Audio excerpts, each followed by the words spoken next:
Hello guys, kumusta na kayo dyan? Sa lahat ng nag-comment, sa lahat ng nag-react ng aking video content nung isang araw kong in-upload. Marami din salamat kahit ikaw ay naggagalaiting ibasa ko.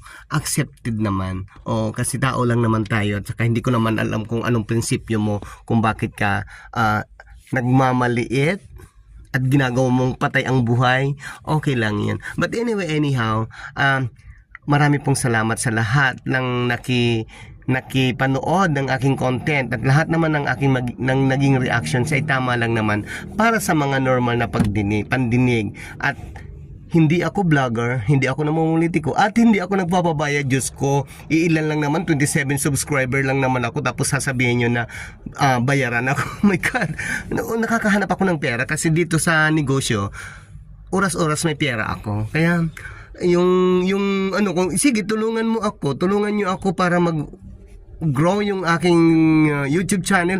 Idi kung mayroon, may kita katulad sa inyo na malalaking vlogger, bibigyan ko kayo para sa inyo yon. Pagbayaran ako ng YouTube, para sa inyo yon, hindi para sa akin. Kasi may kinikita naman ako dito sa konting negosyo. Hindi ako bayaran, ha? Nagre-react lang ako kasi karapatan ko lang dahil ako ay legitimate Filipino voters pa at Filipino citizen. Yun lang po. Anyway, anyhow, ito po yan. Good morning everyone. Marami pong salamat sa lahat na nag-comment. Marami pong salamat sa lahat na nag-like ng aking YouTube channels all the way 2024.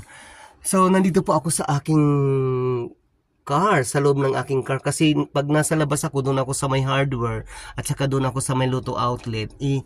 Maingay, kaya yung mga ibang nanonood ng aking content, ng aking video ay sinasabihan nila na nagising, patay na nagising. At sa kanggaro daw. Oo, kanggaro. Hindi ako kanggaro ni Kandro ako, hindi ako kanggaro ni Kandro ang pangalan ko. Oo. Just call me Nick na lang para para mahirapan ka kanggaro, ha?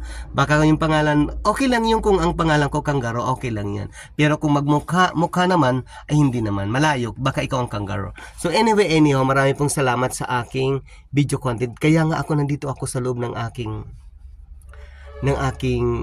kotse para marinig ng maayos. Kasi ito po yun ang sasabihin ko sa inyo. Karapatan ko mag-comment dahil alam ko kung ano ang nakakabuti at hindi nakakahiya sa buong bansa. Kaya ako nag-comment dahil nakakabingi na at nakakairita na dahil sa lahat ng ating mga malalaking tao, mga nakaraan administrations ay hindi pa sila makontento dito sa Pilipinas, sa Luzon, Visayas, Mindanao, mag-comment o makiat ng entablado at manira sa ating mahal na Pangulo na Presidente. Yan si Atty. Roque, pumunta pa ng Japan, umakyat ng entablado at pinagwagayway niya na ang ating mahal na Presidente PBBM ay may sayad at adik. Well, Diyos ko, my God, nakakapagrek ako dahil walang katapusan na paninira kay PBBM na adik, na whatever. Yun. Kaya kayo mga hindi nakakaintindi ng mga kapwa kong Pilipino, kung kayo man ay okay lang ba sa iyo na pupunta pa sa Japan, pupunta pa ng Amerika, pupunta pa ng Hong Kong para siraan ang ating gobyerno, kasama na ninyong ating country, yung ating bansa. Inatutuwa ba kayo sa ganong klaseng paninira ng mga nagkukunwari at asam-asam na maging pangulo ng ating bansa sa susunod na eleksyon at sa mga maging senador? Diyos ko naman, common sense naman mga bubo na mga kapwa kong Pilipino.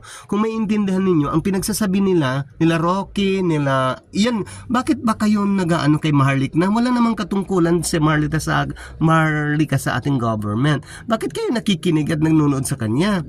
Mga bubo talaga kayo, kung ako bubo, mas bubo pa kayo kasi ako naintindihan ko lahat ang tamang gobyerno at ang hindi tamang gobyerno at ang mga taong nakakaintindi at nakakaunawa sa lahat ng mga nangyayari dito sa Pilipinas.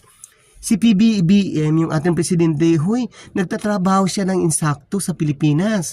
Nagtatrabaho siya para sa kapwa Pilipino, hindi para kung kanino. Hindi katulad yung ex-president Duterte na ang umaakyat sa rally, umaakyat sa mga entablado, maninira at aanuhin pa si PBBM dahil sa kapakanan niya, pansarili, hindi para sa mga tao. Saya si PBBM, tingnan nyo, kung hindi nagtatrabaho yan, ang ganda, di ba? Ang daming siyang magandang performance na nagawa. Pero hindi siya maingay, katulad ng mga ginudyos nyo. Kaya kayo ng mga Pilipino, kapako Pilipino, kung hindi nyo naintindihan yung mga reactions at mga comment ng mga vloggers, iwag na lang kayong mag-react at wag na lang kayong manood at wag kayong nakakairita na, nakakabingi na, nakakabutan na sa panonood ng inyong minimithi, yung mga mausog, mautok, aakyat ng indablado para si PBBM ang subject matter.